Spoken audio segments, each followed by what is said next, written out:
My guest today is Amy Charity, who is a former professional cyclist and has represented the U.S. at the World Championships within team time trial. She is also a cycling coach, and along the way, she wrote a book entitled The Wrong Side of Comfortable. Amy co-founded the SBT Gravel event in 2019, which is based in Steamboat, Colorado. You might think Amy grew up having raced bikes and naturally became a pro cyclist, when in fact, she has a background as a swimmer and after college found a comfy career path within the financial world based in London. But somehow that wasn't enough for her, and she took a big risk and left her day job to pursue being a bike racer. This is her story and her path to becoming a pioneer in the world of gravel racing. I hope you enjoy this episode and gain some inspiration from this incredible cycling innovator. Amy Charity, thank you so much for joining me today on the CoachCast. Yeah, thank you for having me. I just rode with you for a few days a little while ago, and we'll get into that Steamboat event here in a bit. Yeah. But while I was riding with you, I was like, wow, you really got to get you on the show. There's so many cool things going on. You've been a big pioneer in the sport of gravel, creating lots of opportunity for other folks as well as yourself, and would love to just dig into like everything you're doing. And it's just really good times. So Great. thanks for joining. Yeah, no, I'm really happy to be here, and it was great riding with you last week as well. So yeah, lots to talk about. All right, awesome. Well, usually, when you talk to ex-pro cyclists, you tend to go from, hey, where did you go from pro cycling into business? And it's flipped here. You went from business into pro cycling and back to business. So, I want to start there. A lot of this kind of probably came from some of those business experiences that you've had. So, start in college and kind of take us from there. And what was your career path look like? Yeah, it was not a traditional trajectory by any means. But yeah, straight out of college, I went to Vanderbilt, and from there went right into corporate. And I think that was just sort of the path that seemed like the one that you follow. You go to the best school you can, you get the quote unquote best job you can from school. I was really lucky to graduate in 99. The economy was doing great at that time. And so there were a lot of us from Vanderbilt that were recruited to Capital One. And so I spent the next 9 years in financial services and in a bunch of different roles there, lived all over the place, Richmond, DC, and ultimately in England. And that's where I really started riding a bike, but recreationally, no racing at that point. And in 2008, I was thinking, okay, I've probably had enough of corporate life. And I wanted to come back to Colorado, which is where I grew up, and wanted to live in a mountain town. And so we drove around to a bunch of mountain towns and landed in Steamboat for a bunch of reasons. And I really continued that sort of path in the sort of more financial world, ultimately worked at a hedge fund here in Steamboat. So all of that took me into my 30s. And again, no bike racing on the trajectory into my early 30s. It was all career focused at that point. And you go to world championships as, representing the United States. And okay, how do we go from hedge fund in your 30s, mountain town? You haven't even mentioned bike racing yet. No. How do we get into the bike racing thing? And I believe you had a swimming background in college, right? Swimming through college and swimming through high school, and I played club water polo in college. And so while working, I was talked into doing a bike race, and it was a hill climb, lookout hill climb. It was literally the first time I pinned on a number. All the categories were mixed in the women, and I ended up winning, and just got this that was the most fun I've ever had. And it was really exciting and it was really close. And I just remember thinking, this is a lot of fun. Maybe I should race more.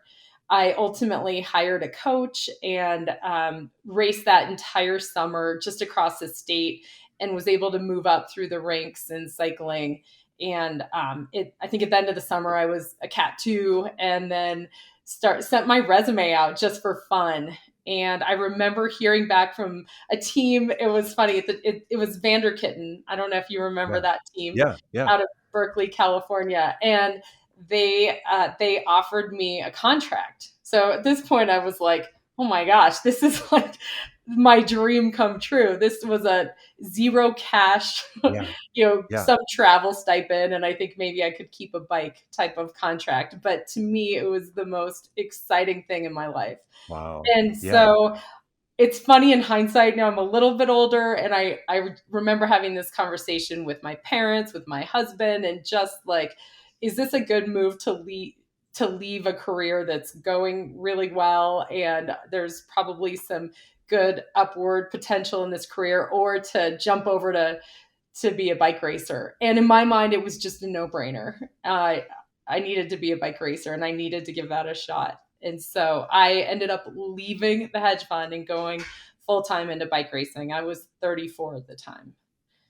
Yeah. So yeah. And then progressed into turning professional, going to world championships. What kind of rider were you? Yeah, so I was definitely a domestique, kind of a ruler type rider.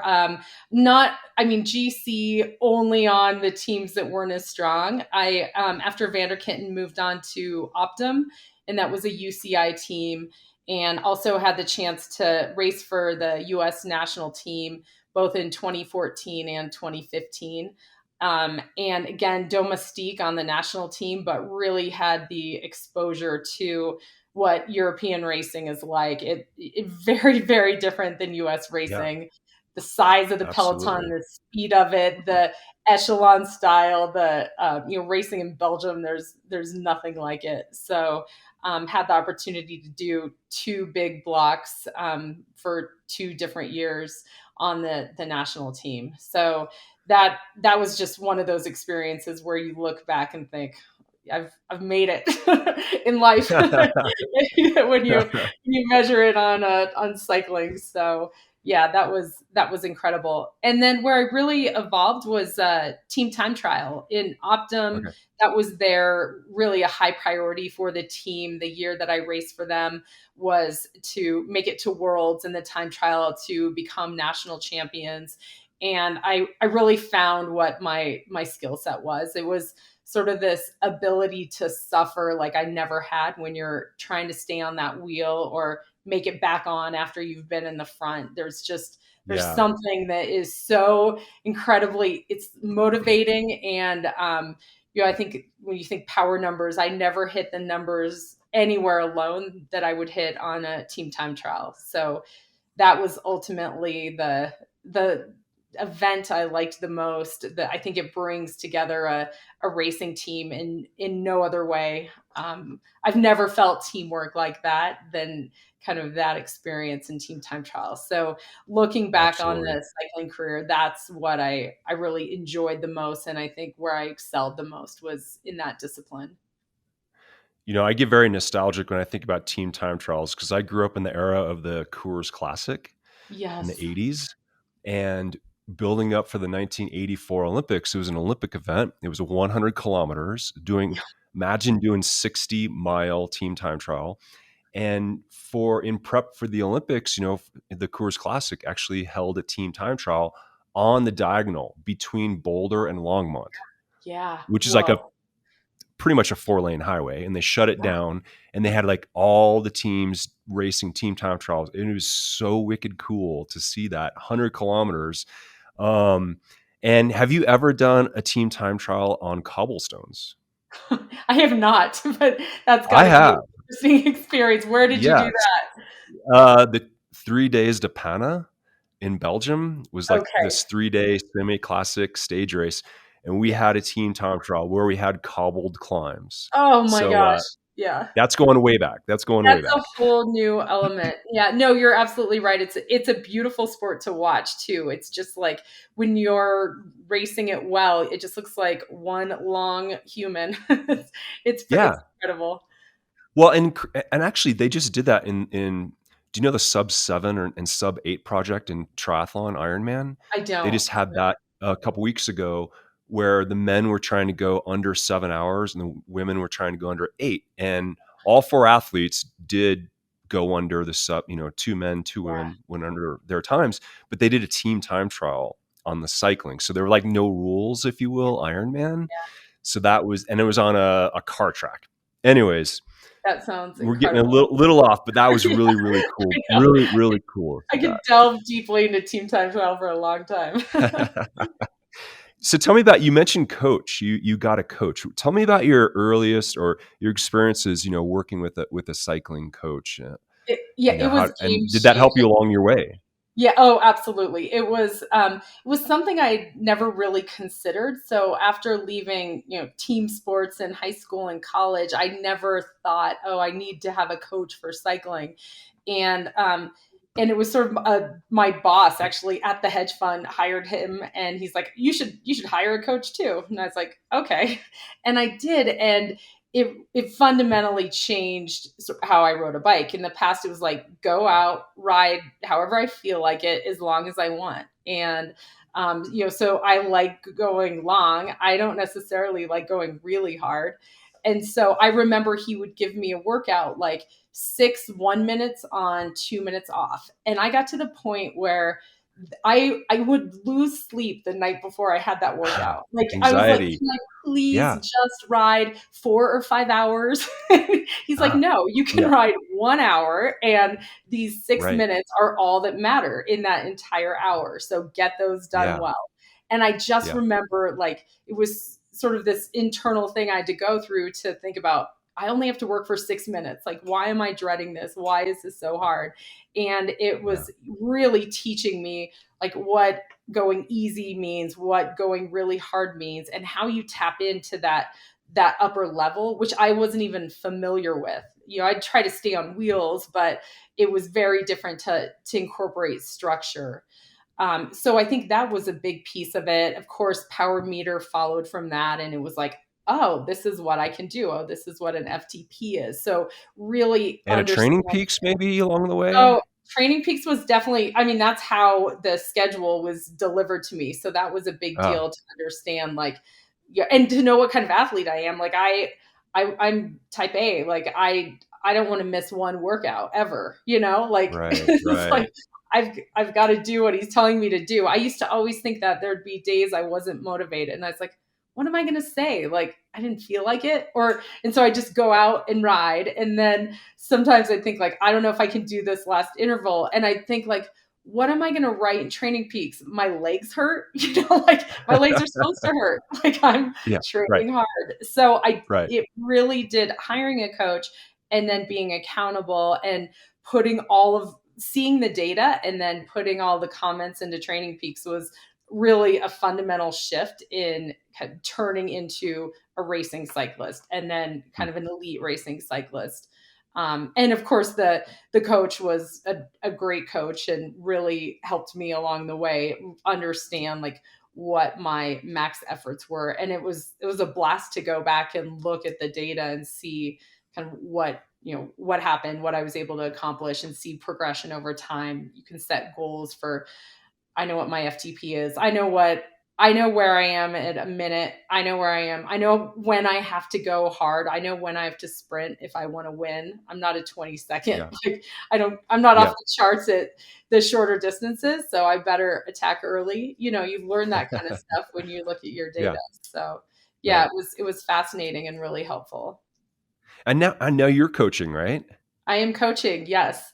Handful of athletes, all gravel racers. And Wow. it's really fun to see people new into gravel cycling and understand kind of what their challenges are, the different personalities that you get with different athletes, and then trying to think through as a coach, like how do I understand? How do I look at the data, take that with the comments they make, and make sure that they're not burned out, but they are reaching their max? And I think it's fascinating to kind of go through that. So yeah, it's funny. When I first started coaching, it's been so long. I had spreadsheets that I would send to people, and it was like such a pain. I remember updating spreadsheets, and then they Me would too. send me emails back, and it was like, oh my gosh, it was so much work. And yeah, TrainingPeaks has just fundamentally shifted that to make it really Tell me easy. about it. I was using the fax machine. Oh my gosh, I don't go that far back. Yes, yes, I at yes. least emailed spreadsheets, but it was pretty archaic. So Yeah. So I saw some opportunity there. I can imagine. I have a great appreciation for having that available. Okay, so you are working with primarily kind of beginner gravel racers coming into the sport. I believe there's certainly more and more opportunity every year around that for coaches to kind of tap into that market.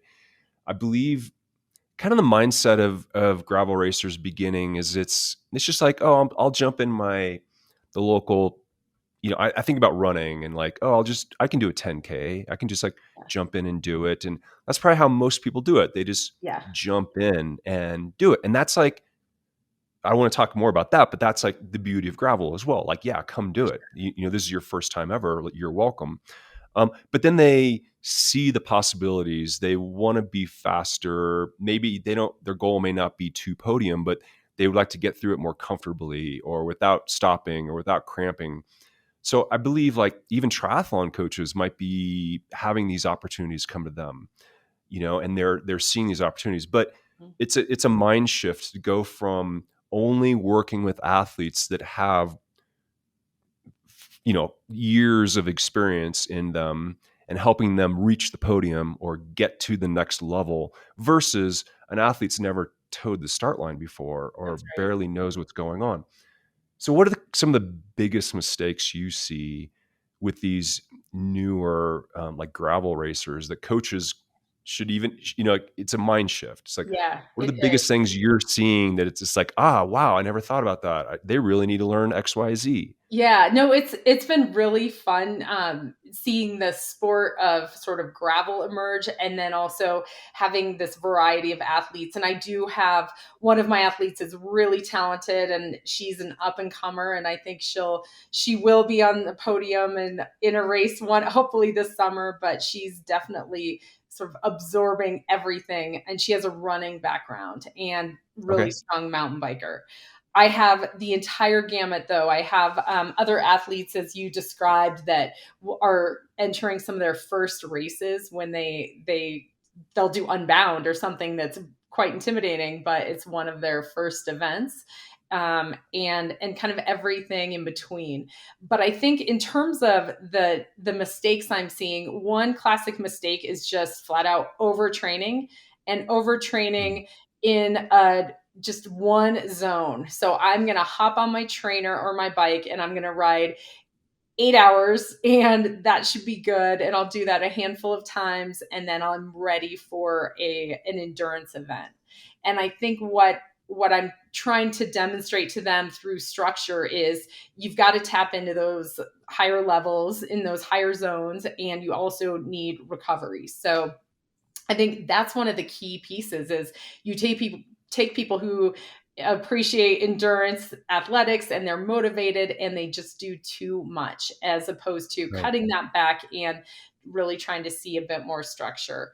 So that's a piece of it. And then I have another athlete that I coach that just really resists structure, and it's like I just want to ride my bike with my friends. And so we've had to get pretty creative with building in how he can get in some of those intervals. And so we've actually found there's one road that he likes to do. And I'm like, are there stop signs? What are your landmarks? And you're going to sprint for your landmarks. And like, so we Yeah. have to get a little bit creative with him to make sure to build in structure in a way that he doesn't notice that he's doing structure. So, Right. yeah, I think it's those things. It's sometimes it's overtraining. Sometimes it's just I want to be in the endurance zone always, and I just have no interest in that higher level where you start to suffer a little bit. So those are kind of the big mistakes that I see from the beginners. Yeah, and I think a lot of people think, oh, I'm going to go from the 100-mile distance at Steamboat Gravel, and I'm going to do Unbound, which if people don't know is 200 miles, the big event. And Right. so, I just need to double my training hours. It's like, it doesn't work that way. It isn't just a linear, type of thing, one to one. And so getting smart with how you train and how to, that variability in the training paces or intensity Yeah. levels really has a lot, learning what an easy ride feels like Yeah. versus what a hard ride feels like, that you need to, both of those in the programming. It's fascinating to me. I've ridden with so many people on their easy rides, and I'm like, little ring, we're talking. This should not hurt. Yeah. This should feel like sitting on the couch. And Yeah. they're looking back and they're half wheeling. I'm like, no, we're riding next to each other. You're in your little ring. Right. And that's like, Yeah. it's hard for people to kind of grasp that overall concept. And so, that's a big piece of it. I think another is, it's interesting. I see this across the board with athletes, no matter how fit they are, how experienced is, you start gaining fitness and you get close to your event and you're watching sort of other people's Stravas or you're watching other group rides and you're like, okay, I'm 6 days out from SBT Gravel. I've got to do 100 miles because I'm feeling good and 100 miles feels like nothing. And getting people to taper. And that I have to really get them to like say in so many different ways. But even if you don't touch the bike for 5 days, you're better off than if you go out on a long ride close to Right. the event.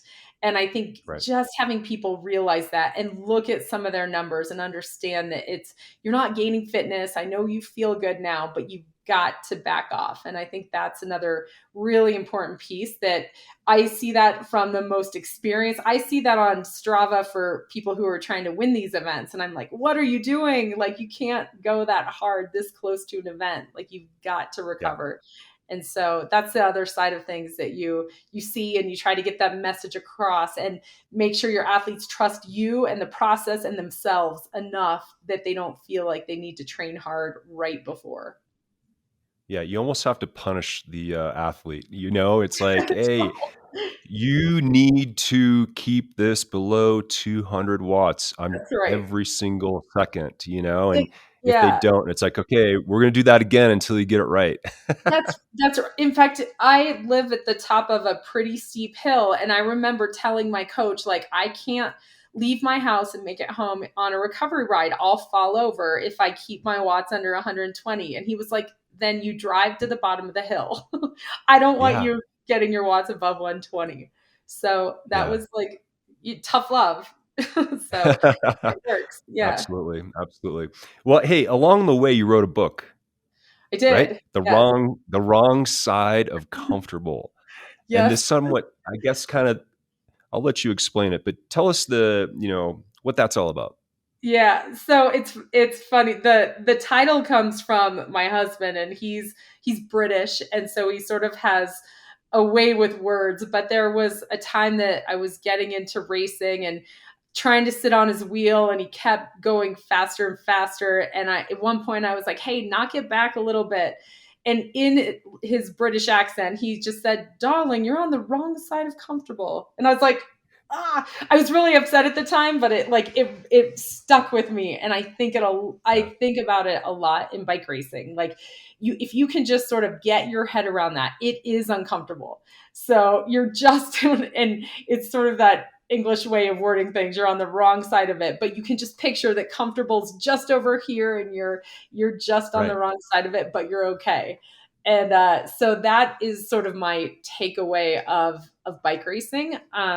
But I wrote the book because it was right after I'd finished. We had just raced the world championships in the team time trial. I was ready to move on from bike racing. And I just remember thinking, what happened? Like, I was like on this career trajectory, and all of a sudden, like, so many things happened in my life. I don't want to forget them. I think there's so many life lessons that come out of bike racing, from from Yeah. teamwork to working hard to being a good person. There, it goes on, and the lessons you learn in bike racing are so like acute, and they are just delivered to you in such a deliberate way that I wanted to capture that. And I was hoping to write something that people could read, whether they're like going into a new job or whatever sort of phase they're in their lives, that they could read this book and think, here are the lessons here, and you will make it through this hard stuff and get to the other side.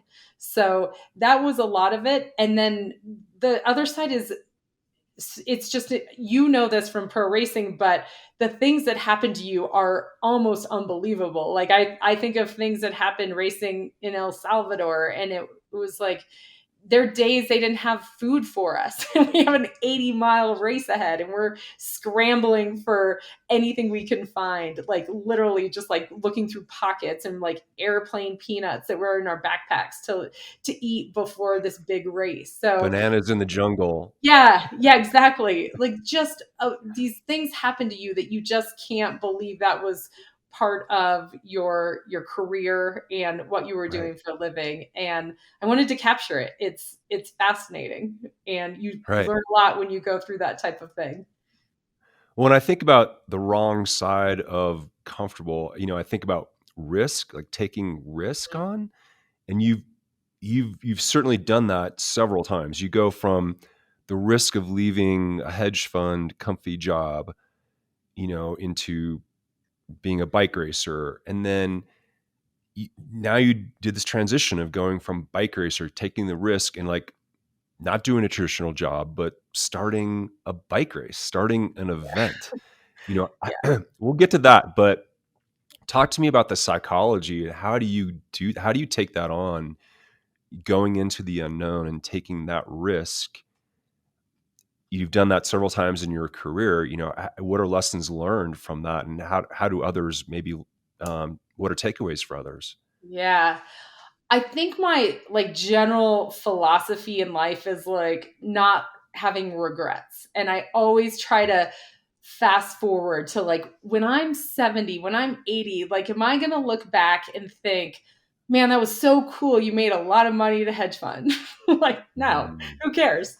Oh, that was so cool. You raced in the world championships, like on a bike. Yeah. Like, yeah, that's what I want to talk about when I meet people. Like, no one cares about what you did in your career path in financial services, but you talk about like some of the cool things you were able to do on a bike. And that to me is like, yeah, that's what I want to look back and think about. And I think very similarly with putting on an event, this is a culmination of what a business background and a cycling background can do. And then Hmm. now I'm in a position to actually drive change, like get people on bikes and get diversity on bikes and more women on bikes. So that to me is just like an absolute no brainer. It's like I can Yeah. actually make a bit of a difference. Before it felt very sort of self focused. How do I go about maximizing what I can do? And now it's like, this is a cool opportunity to, I mean, the selfish side is I feel really good about it, but it's also, you got to do some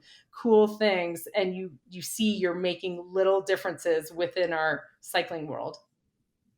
Yeah. I mean, that's so much of where you've made, a difference, and Steamboat Gravel has certainly made a difference. Give us some stats for folks that are in triathlon running, that Yeah. tell us about Steamboat Gravel, and how many years and how big is it and Yeah. why Yeah. start it? So it was 2018, and I think gravel was just kind of becoming a thing. So Unbound, which was Dirty Kansas at the time, had been around for a while, and there were a handful of other events. Crusher and the Tusher was a popular event, sort of does a roadie or a mountain biker win it. So there was this uprising of let's ride on surfaces outside of paved roads. And so I had just finished Unbound and was like, gosh, we have these incredible gravel roads in Steamboat. Why don't we do something here? And at the time, the whole Rocky Mountain region was fairly untapped for a mass start gravel event. I had two business partners at the time. We put our heads together and thought, okay, let's put on an event. Should we make this regional? Should we go after Colorado, or how about country, like, the United States? And then we thought, I think we should go big. We can make this an international event with our sort of collective backgrounds. We can really knock this out of the park. So we launched the race in 2018, and that was for 2019, and sold out right away, with 1,500 people. So 6 days. 1,500. Okay. Yeah. And Yeah. we were Wow. like, that's great. We're excited about that. And so we were going to grow the event, opened up registration for 2020, and opened it up for 2,000 people and sold out in 20 minutes. So it was like, okay, we're really on to something. And then, of course, 2020 was canceled, and we put on the race for 21. And same thing. I was in it. Lottery. Yes, congratulations on making it in. And we had 2,000 people for 2021. And I didn't pull any strings to get in. It was No, like you did lottery. not. I appreciate it. Just straight up on your computer, registered.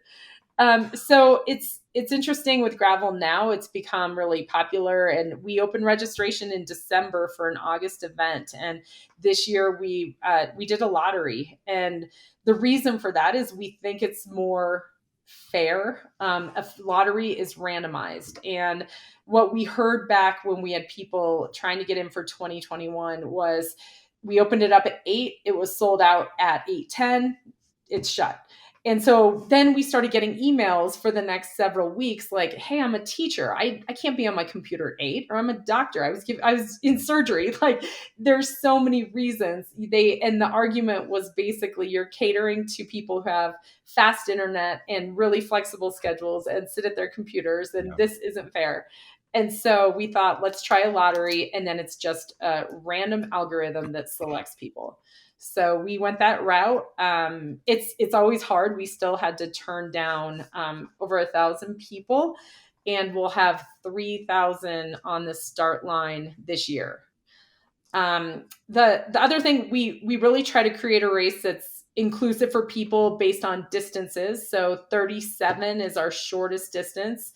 That's our green course. Don't you have e-bikes or something allowed? E-bikes are allowed on the on that green course. Yeah. And it's fun. It's kind of a mixed bag of different ages who do the e-bike race.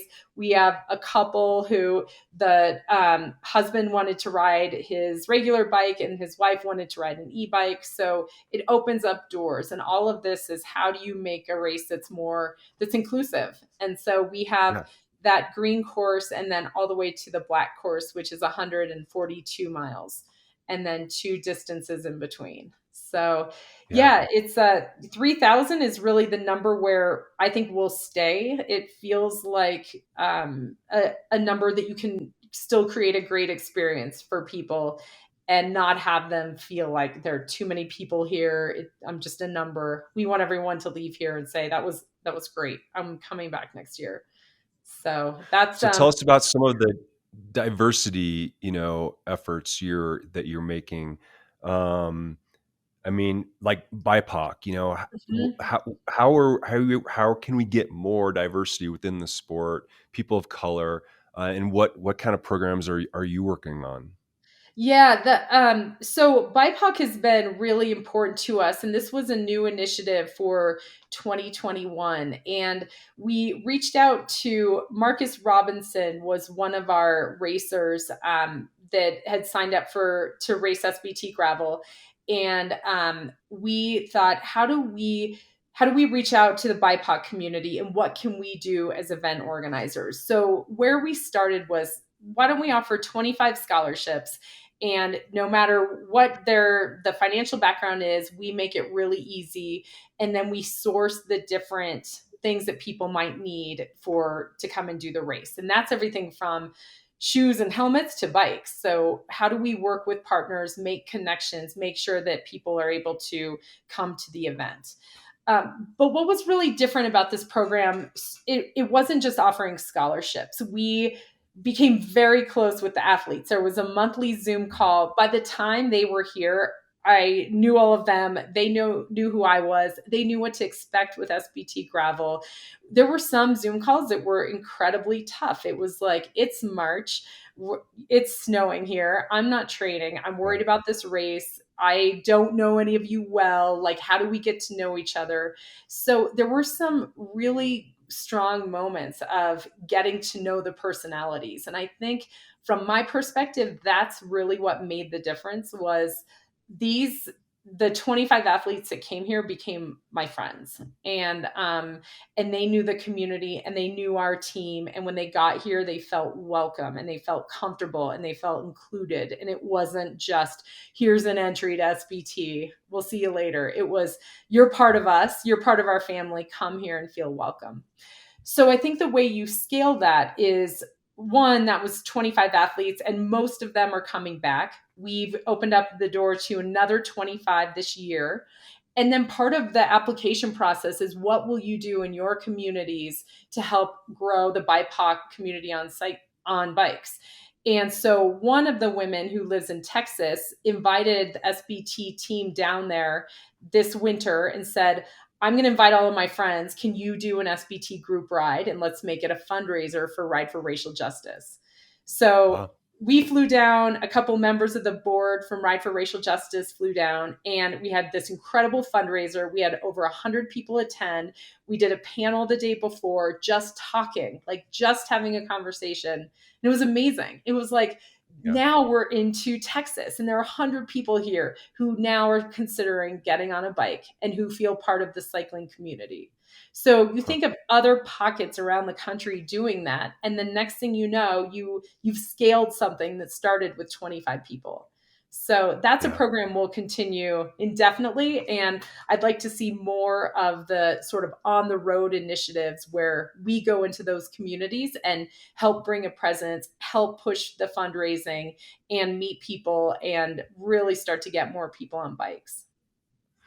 Yeah, I mean, that's also just the beauty of gravel itself, is being very open and welcome. And obviously, a lot of us have roots in road cycling where, there's, so many obstacles to Yes, get in. for sure. We always joke about the sock height, thing, Yeah, and rules around sock height, or all kinds of obscure traditions. And gravel just has a clean slate, and exactly. it's great that the pioneers of gravel really took to that, and kind of had it remain open and welcome. Hopefully that DNA of the sport can continue even as it gains more momentum, more prize money, more pros. But Yeah, I think of it as chicken and the egg, like, why concentrate on making this UCI World Championships, blah, blah, right? Whereas, well, if we make it open, welcoming, and build a strong base, competition will take care of itself. right. That's absolutely You true. know, It's, yeah, a couple things on that. One, to your point on road racing, I for some reason I remember when I first signed up for a road event and it said like cat 1, 2, 3, 4. I was like, what's a cat? But am I a cat? What cat am I? Do I just pick one? And just think of like what that, for those of right? you who are getting into road racing, it's Yeah, like you need to know where you stand. There's a long system to move up in categories. And for gravel racing, my mom can register for a gravel event and she will start with me if she wants. It is yeah, mass start, right. it's mass participation, and you pick and choose. And so I think that is the beauty. That is that's a real barrier when you need to think of like what category you are, and your best friend might race 5 hours after you because they're in a different category, versus in a gravel event, we all start together. And I think that's one of the reasons it's so inclusive. I think the other, to the point of the pro riders, they are a piece of our community, but something SBT set out to do was make the race fair for everyone. And it was because I think, having been on the pro side of things, you see this at other events where the pros that have really strong sponsor teams in a gravel race, and where you're allowed to have outside support, they have a basically Formula One system where people just rush them in, rush them out, clean their chain, give them a musette, like they're on their way. And then if you're an amateur or you don't have that support system, you have 5 minutes there to try to sort out your bike and your chain and your food and your nutrition. And so SBT thought, we want this to be equal to everyone. And so we don't do call-ups. Everyone starts together. Aid stations are for everyone. You cannot have outside support. So all of that was in relation to how do we make this as fair as possible? And that's not the same for every gravel event. That's a little bit unique to SBT, but it really was in the spirit of fairness of we want everyone to have an equal shot, and we don't want to give special treatment to the pro racer or any other racer. So that's our thinking in making an event inclusive, is treating everyone, welcoming everyone, having them have the same experience. Yeah. Well, now you have more than one event, and Yes. Well, the event I just attended was SBT Travel. 4-day, just training, more of a training camp, but yet again, everybody was welcome, and there were like absolute newbies there. Yeah. And you accommodated folks that didn't want to do the whole distance. Instead of doing 70 miles a day, they could do half of it or start later, and you really accommodated for that. And I really haven't seen that in like traditional like road camps, so I appreciate that. And then you saw folks that have never done, that many miles, stacked in a row, Right. and also different sizes of folks. And you even don't you have a program where you're trying to attract even just bigger size folks, Yes, we to sure the do. sport of Yeah, cycling? that's all bodies on bikes. And that's another one of Okay. our advocacy programs. And we have scholarships, and very similar to Ride for Racial Justice, we have monthly meetings with everyone talking about what some of their concerns are, what their fears are coming to SBT, and walking through how we can help and what we can do to make sure they have a great experience when we're here. And that really goes to how do you make sure that everyone feels welcome, and how do you get more people on bikes? Specifically related to travel that we just did, the intention was to create just a great riding experience for 4 days, and more intimate, more personalized, more high touch than we can do with 3,000 people. That's the idea of it, and something that we'll continue to do year after year. And that really is our audience. Our audience is people who are a lot newer to cycling or interested in going a quarter of the distance. And then we have you, and we have a handful of World Tour pros. And so we want to make sure you feel challenged and you have fun out there and you have a great day on the bike. And the person who wants to do a third of that distance also feels good about it. And so it was a bit of a trial, and we knew going into it that we would have very mixed abilities. And that's something that we want to accommodate. We think that that's great. If we can show everyone a little slice of the Routt County roads and the Yampa River and all those cool highlights, that we just want to make sure you have this great experience here. And we'll continue Well, to. selfishly, I don't want people to show up because they're so quiet and amazing, all the roads.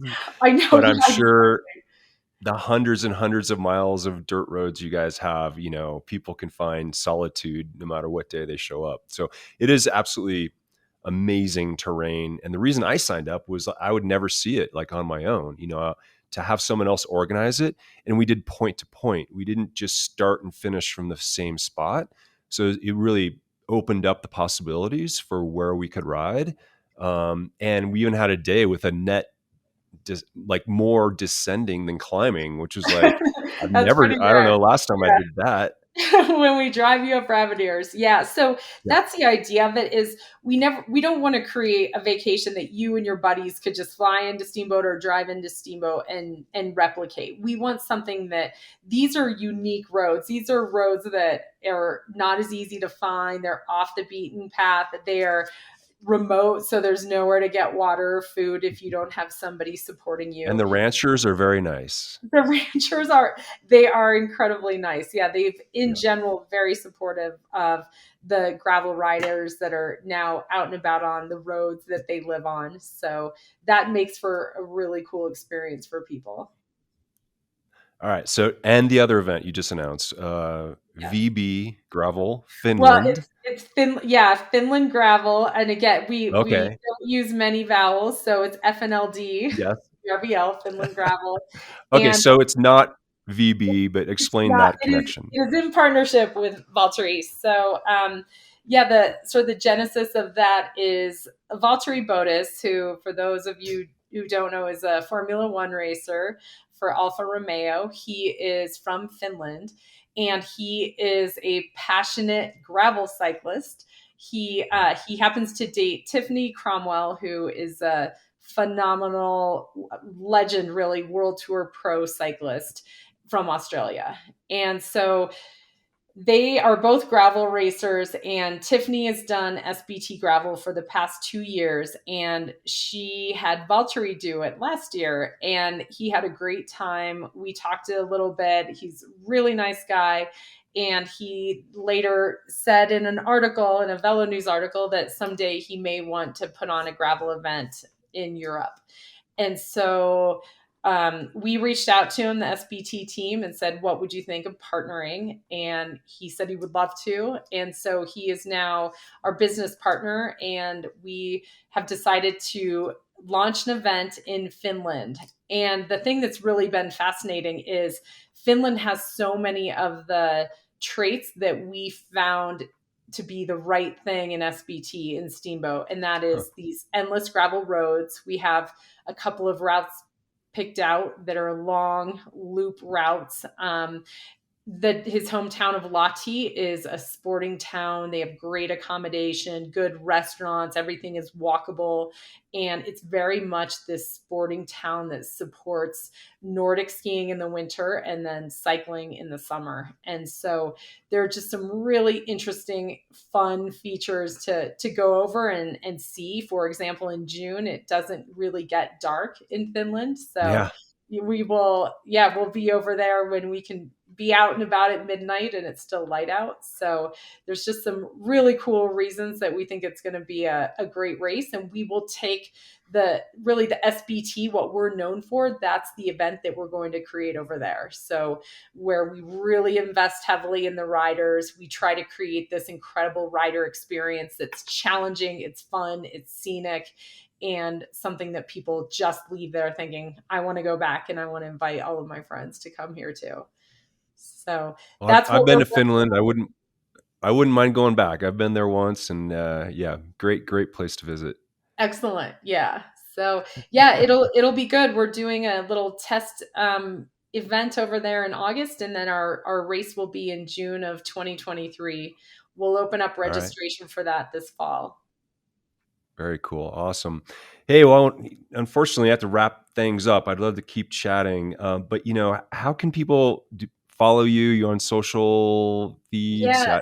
How can Yeah. someone get in contact with you? So SBT is a great way, SBT GRVL. .com if for our website. That's our Instagram and social handle. For me personally, it's Amy M Charity. That's on Instagram. So look me up, and SBT. And yeah, we'd love to have people out spectate, volunteer, or register to do SBT for 2023, and look out for Finland with that registration Yes. this fall. Well, I'll be out there this August. I won't start 700th on the back Yeah, road this year. make your way to the front there. Yeah, I was anaerobic for the first 20 minutes trying to get to the first I dirt as high up as I could, and I made that mistake as a newbie. An ideal way to So start a race, right? I'll have to get up front after the black start. I do the blue. I really like competition. I'm addicted to racing, so I like racing more than surviving, and I can do that on 10, 12 hours of training a week. So thanks for holding a shorter event and not just the Yeah. 140. Well, Dirk, what I will say is blue for the first time this year is more popular than black. So I Yeah. think more and Hey, more blue is people the new black. Yeah. more and more people are thinking, okay, 100 miles is still long. That's plenty. Yeah. Yeah. That's awesome. Awesome. Well, I'll see you out there if not before, but thanks so much for sharing all of your wisdom and good luck, and thanks for all you do within the sport. Great. My pleasure. Thanks for having me.